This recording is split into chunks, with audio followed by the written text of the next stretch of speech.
નમસ્કાર મિત્રો, હું કૃણાલ રામાનુજ તમારા માટે એક મહત્વની અપડેટ લઈને આવ્યો છું. આ અપડેટ છે જીપીએસએસબી દ્વારા એક નવી ભરતી બહાર પાડેલી છે જેનું નામ છે મલ્ટીપર્પઝ હેલ્થ વર્કર. આમાં હું તમને ફક્ત પુરુષ કેટેગરી છે એના માટેની ઇન્ફોર્મેશન આપવાનો છું. ટોટલ કેટલી વેકેન્સી બહાર પાડેલી છે, એના માટે કયું ક્વોલિફિકેશન જોશે એની વાત કરશું.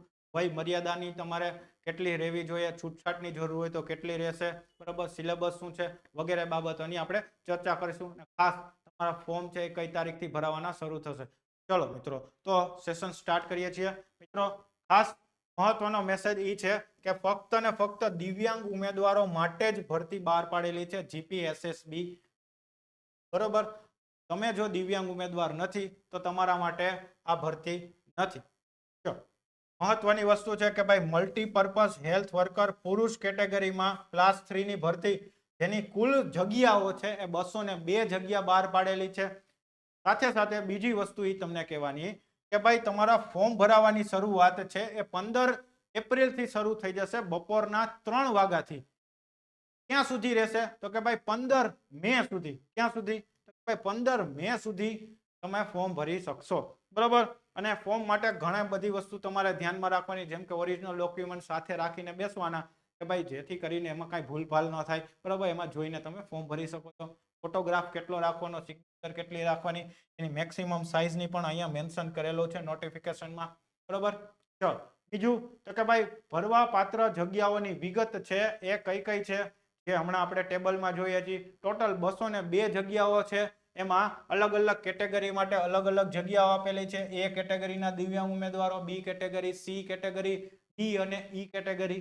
ચલો, તો જિલ્લા પંચાયતોમાં અમદાવાદ જિલ્લા પંચાયત હશે તો એની ટોટલ સંખ્યામાંથી 6 જગ્યા છે એ અમદાવાદ જિલ્લા પંચાયતમાં છે, જેમાં 3 જગ્યા છે એ કેટેગરી માટે છે, સી કેટેગરીમાં 1 જગ્યા છે અને ડી અને ઈ સાથે છે તેમાં 2 જગ્યા. તો ટોટલ અમદાવાદ જિલ્લા પંચાયતની અંદર 6 જગ્યા. એવી રીતના બધા જ જિલ્લાઓની આપેલી છે.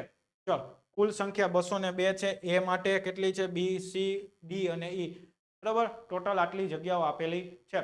નેક્સ્ટ મહત્વની વસ્તુ એ છે કે ફક્ત ને ફક્ત પુરુષ ઉમેદવારો જ આમાં ભરતીમાં અપ્લાય કરી શકે છે. મહિલાઓ માટે અલગ ભરતી છે, એ પણ બહાર પાડેલી છે, એના માટે અલગ જોગવાઈઓ છે. બરાબર, ચલો મહત્વની વસ્તુ એ છે કે ભાઈ તમે જ્યારે ફોર્મ ભરો છો મિત્રો, ત્યારે તમારે એક પણ પ્રકારના પ્રમાણપત્રો છે, સર્ટિફિકેટ જોડવાના નથી.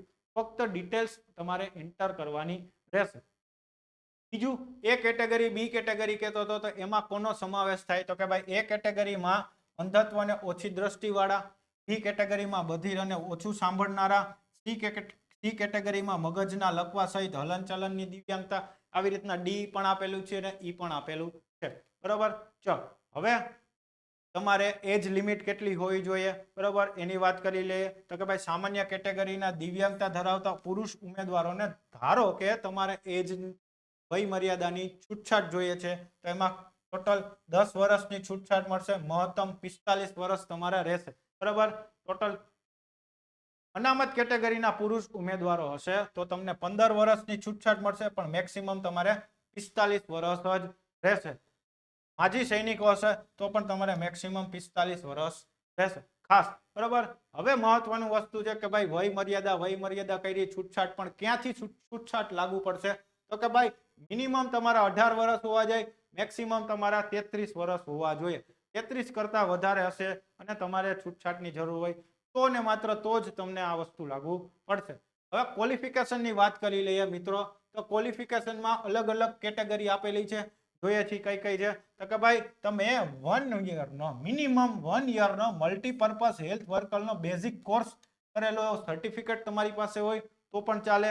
બીજું, ડિપ્લોમા કોર્સ કરેલો હોય, બરોબર, રેકોગ્નાઇઝ ઇન્સ્ટિટ્યુશનમાંથી અથવા યુનિવર્સિટીમાંથી તો પણ ચાલે. સાથે સાથે આ સિવાય બીજું, જો તમે બીજું શું કરેલું હોય અને એલિજિબલ થાવ તો એની વાત કરીએ તો કે ભાઈ મિનિમમ 1 યર સેનેટરી ઇન્સ્પેક્ટરનો ડિપ્લોમાનો કોર્સ તમે કરેલો હોય તો પણ તમે એલિજિબલ છો. અથવા તો તમે minimum 1 year certification course of health sanitary inspector from industrial training institute, એટલે કે ભાઈ આઈટીઆઈ માંથી તમે સેનેટરી ઇન્સ્પેક્ટરનો 1 યરનો મિનિમમ કોર્સ કરેલો હોય તો પણ તમે એલિજિબલ છો. અથવા તો તમે ડિપ્લોમા ઓફ સેનેટરી ઇન્સ્પેક્ટર અથવા હેલ્થ સેનેટરી ઇન્સ્પેક્ટરનો તમે કોર્સ કરેલો હોય તો પણ તમે એલિજિબલ છો, બરાબર. એટલે ખાસ આ વસ્તુ તમારા માટે મહત્વની છે. સાથે સાથે બીજી કઈ વસ્તુ મહત્વની છે તો કે ભાઈ તમે કોમ્પ્યુટરનું નોલેજ ધરાવતા હોવા જોઈએ અને તમારી પાસે લેંગ્વેજ નોલેજ હોવું જોઈએ. કાં ગુજરાતીનું હોવું જોઈએ, કાં હિન્દીનું હોવું જોઈએ, અથવા બંનેનું હોય તો પણ ચાલ, બરાબર. ચલો, તો આ હતી શૈક્ષણિક લાયકાત.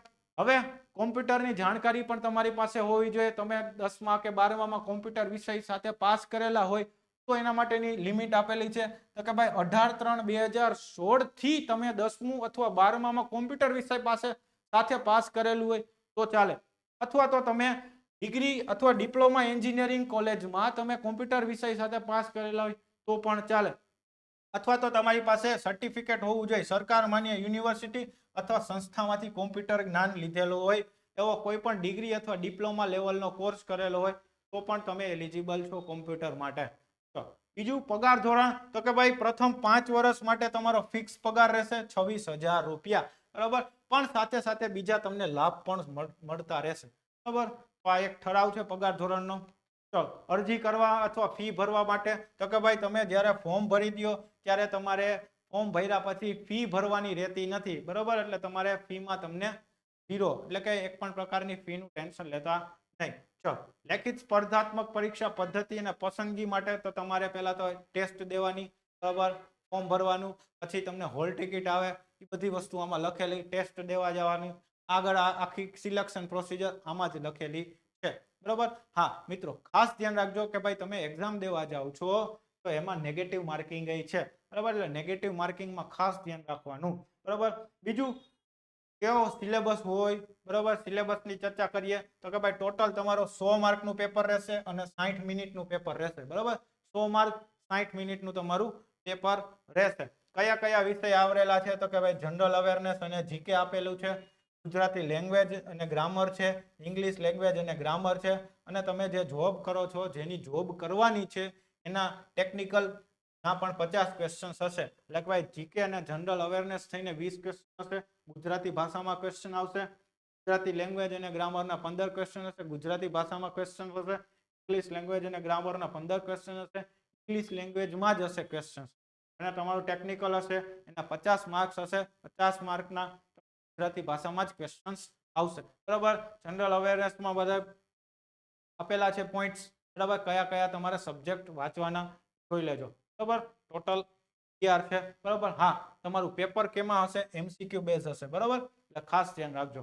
ચલો, હવે આમાં નેગેટિવ માર્કિંગ નું પણ આપેલું છે ભાઈ. પ્રત્યેક ખોટા દીઠ તમને -0.25 કપાઈ જશે, અથવા તો તમે કોઈ ખાલી છોડી દો છો, જવાબ ટીક નથી કરતા તો પણ -0.25 કપાશે, બરાબર. ધારો કે તમને એક પણ આન્સર નથી આવડતો, આથી કોઈ પણ આન્સર તમને એવું લાગે છે કે ભાઈ મને નહીં આવડે, તમારે ઈ ઓપ્શન ટીક કરવાનો, બરાબર. ઈ ઓપ્શન ટીક કરશો તો તમારે નેગેટિવ માર્કિંગ લાગુ પડશે નહીં. કાં તો એમને તમે કોરું મૂકી દેશો તો પણ -0.25 કપાઈ જશે. ઈ કરવો ફરજિયાત છે જો ન આવડે તો, બરાબર. ખાસ ધ્યાન રાખજો મિત્રો. અને આ ભરતી માટે તમારે બીજી કોઈ ઇન્ફોર્મેશન જોતી હોય બેચ રિલેટેડ તો તમને આ નંબર આપેલો છે 9429077007 ઉપર તમે કોન્ટેક્ટ કરીને ઇન્ફોર્મેશન મેળવી શકો છો. ચલો, તો આ મિત્રો આ હતી તમારા માટે મહત્વની અપડેટ. તો હવે મને રજા આપો. જય હિન્દ, જય ભારત.